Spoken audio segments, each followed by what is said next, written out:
Movie शुरू होती है और हम एक स्कूल में डॉनी को देखते हैं जो कि अपने दोस्तों को एक रॉक कॉन्सर्ट की 2 टिकट दिखाकर स्टाइल मार रहा था। तभी उसका दोस्त उससे कहता है कि भाई तो अपने साथ लीजा को ले जा, वो दिखने में बहुत खूबसूरत है। तो डॉनी कहता है कि मुझे लड़कियों में कोई इंटरेस्ट नहीं है, मुझे तो औरतें पसंद है। तभी वहां पर हम उसकी एक टीचर को देखते हैं जो कि दिखने में बहुत ज्यादा खूबसूरत थी। डॉनी अपनी टीचर के पास आता है और उससे पूछता है कि क्या तुम मेरे साथ रॉक कॉन्सर्ट देखने चलोगी। इस पर टीचर उससे कहती है कि तुम्हारा ऑफर तो बहुत अच्छा है लेकिन मैं तुम्हारी गर्लफ्रेंड नहीं हूँ। डॉनी कहता है कि कोई बात नहीं, तुम मुझे कहीं भी सुनसान जगह पर ले जाकर मर्द बना दो। अब ये सुनकर टीचर को गुस्सा आ जाता है और वो उसे 1 महीने के डिटेंशन दे देती है। इसके बाद हम डॉनी को डिटेंशन रूम में देखते हैं जहाँ पर वो अपनी गलती के लिए टीचर से माफी मांगता है। इस पर टीचर उससे कहती है कि क्यों, अब क्या हुआ, अब तुम्हें मर्द नहीं बनना क्या। डॉनी च्युइंग गम चबा रहा था तो टीचर उसे वो थूकने के लिए कहती है। फिर जब डॉनी उसे वो च्युइंग गम देता है तो टीचर उस च्युइंग गम को बाहर फेंकने के बजाय खुद ही चबाने लगती है। इसके बाद वो डॉनी को सेड्यूस करने लगती है, जिसको देखकर हमें पता चलता है कि टीचर डॉनी के साथ इंटीमेट होना चाहती है। जिसके बाद वो उसका हाथ पकड़कर उसे अपने ऑफिस ले जाती है। वहाँ पर उनके बीच क्या हुआ होगा ये हम सभी लोग अच्छे से जानते। अब इसके बाद से टीचर को डॉनी के साथ मस्ती करने की आदत हो जाती है और वो दिन रात सिर्फ डॉनी के साथ इंटीमेट होती रहती है। फिर एक दिन जब स्कूल में फंक्शन होता है तो वहाँ पर भी टीचर डॉनी के साथ इंटीमेट हो रही होती है, जिसकी आवाज भी बैक स्टेज से सभी को सुनाई दे रही थी। तभी स्कूल का प्रिंसिपल पर्दा हटाने को कहता है और सभी देखते हैं कि वहाँ पर डॉनी अपनी टीचर के साथ इंटीमेट हो रहा था। अब सभी को देखकर टीचर तो वहाँ से भाग जाती है, लेकिन डॉनी एकदम मर्द बनकर स्टेज पर आता है और अपने दोनों हाथों को हवा में उठाता है जैसे उसने पता नहीं कितना बड़ा काम कर दिया हो। और पूरा स्कूल उसके इस कारनामे को देखकर खुश होता है और सभी जोर जोर से उसका नाम चिल्लाने लगते हैं। फिर कुछ महीनों बाद टीचर और डॉनी को कोर्ट में पेश किया जाता है, क्योंकि इन दोनों के बीच में जो कुछ भी हुआ था वो गलत था और इससे स्कूल की इमेज भी खराब होती जा रही थी। फिर जज सजा सुनाने के लिए टीचर को खड़ा होने के लिए कहती है, लेकिन अब हम देखते हैं कि टीचर सही से खड़ी भी नहीं हो पा रही थी क्योंकि वो प्रेग्नेंट हो चुकी थी। फिर जज टीचर से कहती है कि तुमने जो कुछ भी किया तुम्हें उसका कोई पछतावा नहीं और तुमने अपने स्टेटमेंट में लिखा है कि मैं डॉनी के साथ ये सब बार बार करना चाहती हूँ क्योंकि सिर्फ वही अकेला मर्द है जो मुझे चरम सुख की खुशियां दे सकता है। अब जज टीचर को 30 साल की सजा सुना देती है और कहती है कि जब इसका बच्चा होगा तो उसकी कस्टडी डॉनी को दी जाएगी। इसके बाद ये खबर पूरे शहर में फैल जाती है कि एक ऐसा बच्चा जिसने अपनी टीचर को प्रेग्नेंट कर दिया। और देखते ही देखते डॉनी बहुत ज्यादा फेमस हो जाता है। अब हर टीवी चैनल पर उसका इंटरव्यू लिया जाता है जिससे उसे खूब पैसे मिलते हैं। लेकिन डॉनी एक लापरवाह और बकलोल इंसान था और वो उसे मिले हुए पैसों को अयाशी और लड़कियों में उड़ा देता है और इसी की वजह से उसका बेटा भी अब उसे छोड़कर चला जाता है।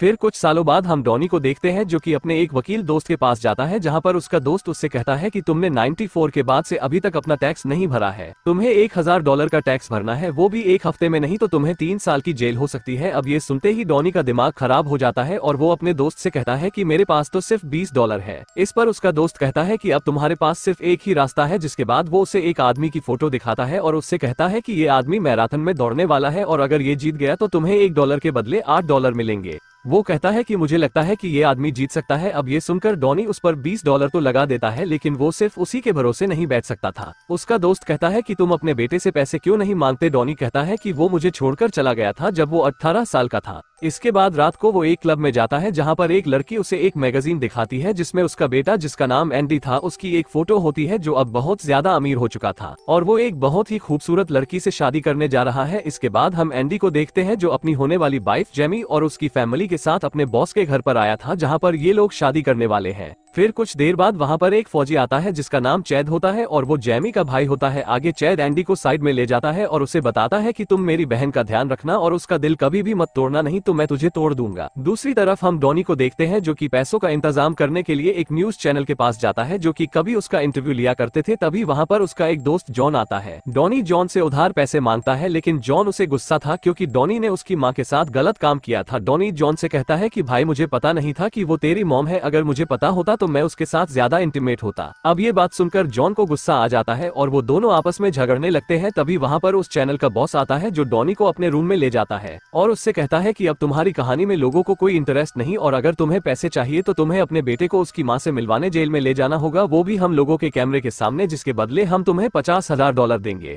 अब ये सुनकर वो अपने बेटे का पता निकालकर सीधा उसके बॉस के घर पहुंच जाता है, जिसको देखते ही उसका बेटा घबरा जाता है और सभी को बताता है कि ये मेरा दोस्त है। असल में एंडी ने सभी को बता रखा था कि उसका बाप मर चुका है ताकि किसी को ये पता ना चले कि वो एक गंदी टीचर की नाजायज औलाद है। अब सभी लोगों को डॉनी इतना पसंद आ जाता है कि वो उसे शादी तक वहीं रुकने को कहते हैं। इसके बाद एंडी डॉनी को उसका रूम दिखाता है और कहता है कि अब तुम्हें पता चल गया कि मेरे पास पैसे हैं तो तुम यहाँ पर पैसे मांगने आ गए। अब ये सुनकर डॉनी गुस्सा हो जाता है और अपने बेटे को डांटने लगता है। इसके बाद वो एंडी से कहता है कि तुम जेल जाकर अपनी माँ से मिलाओ, वो तुम्हें बहुत याद कर रही है। लेकिन एंडी उसे मना कर देता है और कहता है कि मैं अपनी शादी को छोड़कर कहीं नहीं जा रहा हूँ। फिर अगले दिन पार्टी में एक आदमी डॉनी को पहचान लेता है कि ये वही लड़का है जिसने अपनी टीचर को प्रेग्नेंट किया था। जिसके बाद डॉनी सभी को अपने महान काम की कहानियां सुनाने लगता है, जिसे सुनकर सभी लोग उससे इम्प्रेस हो जाते हैं और उसे पसंद करने लगते हैं। फिर रात को डॉनी एक बुढ़िया के रूम में जाता है और वहां पर गंदी मैगजीन ढूंढने लगता है ताकि वो खुद को संतुष्ट कर सके। लेकिन जब उसे वहां पर कुछ नहीं मिलता तो वो एक बुढ़िया की फोटो उठाता है और उसे ही अपने साथ में इमेजिन करके खुद को संतुष्ट कर लेता है।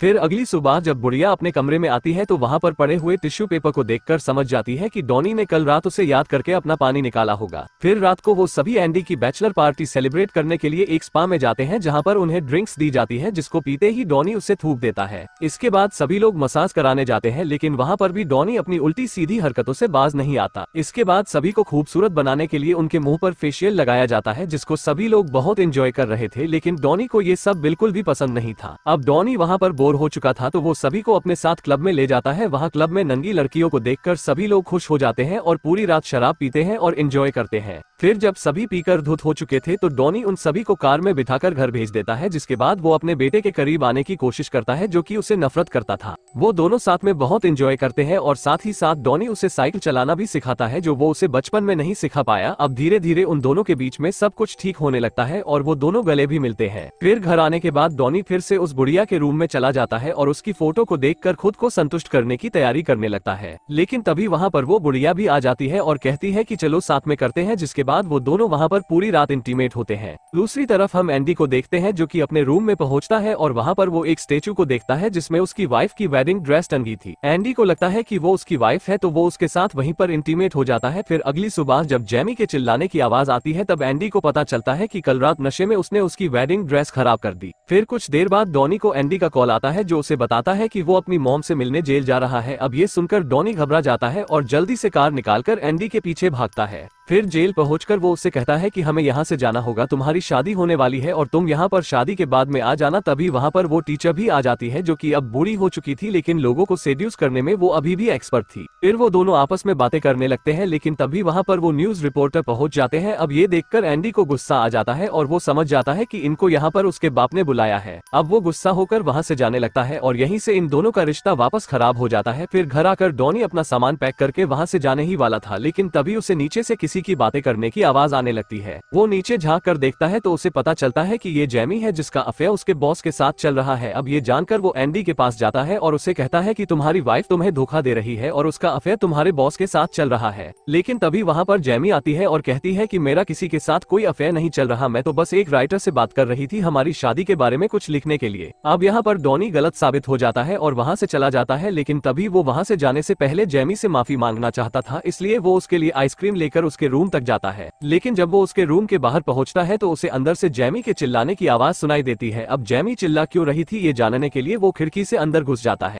तभी वो देखता है कि जेमी किसी के साथ इंटीमेट हो रही थी और वो आदमी और कोई नहीं बल्कि उसी का भाई चैद था। अब ये देखकर डॉनी शॉक्ड हो जाता है और इसी मौके का फायदा उठाकर उनकी फोटो क्लिक कर लेता है। लेकिन जेमी अपना ये सच छुपाने के लिए डॉनी को $50,000 का चेक देती है, जिसको लेकर डॉनी खामोशी से अपने घर वापस आ जाता है। लेकिन अब उसका मनमान नहीं रहा था क्योंकि उसके बेटे के साथ गलत हो रहा था, इसलिए वो भागकर अपने बेटे की शादी में पहुंच जाता है और अपने बेटे से कहता है कि तुम्हारी होने वाली वाइफ ने मुझे अपना मुंह बंद करने के लिए $50,000 दिए थे, लेकिन अब मुझे ये पैसे नहीं चाहिए। जिसके बाद वो जेमी से कहता है कि तुम सबको सच बता दो, नहीं तो मैं बता दूंगा। तभी जेमी एंडी के कान में कहती है कि मैं अपने भाई के साथ इंटीमेट होती हूँ। अब ये सुनकर वो शॉक्ड हो जाता है और जोर से चिल्लाते हुए कहता है कि तुम अपने भाई के साथ सोती हो, जिसको सुनकर सभी लोग शॉक्ड हो जाते हैं। अब ये सब जानकर एंडी शादी कैंसिल कर देता है और अपने बाप के साथ चला जाता है, जिसके बाद सभी एक क्लब में जाते हैं और वहाँ पर उन्हें पता चलता है कि जिस आदमी पर डॉनी ने $20 लगाए थे वो जीत गया था, जिसका मतलब अब उसे 20 के बदले 1,60,000 मिलेंगे। अब ये देखकर सभी लोग बहुत खुश होते हैं और इसी के साथ ही ये मूवी यहीं पर खत्म हो जाती है।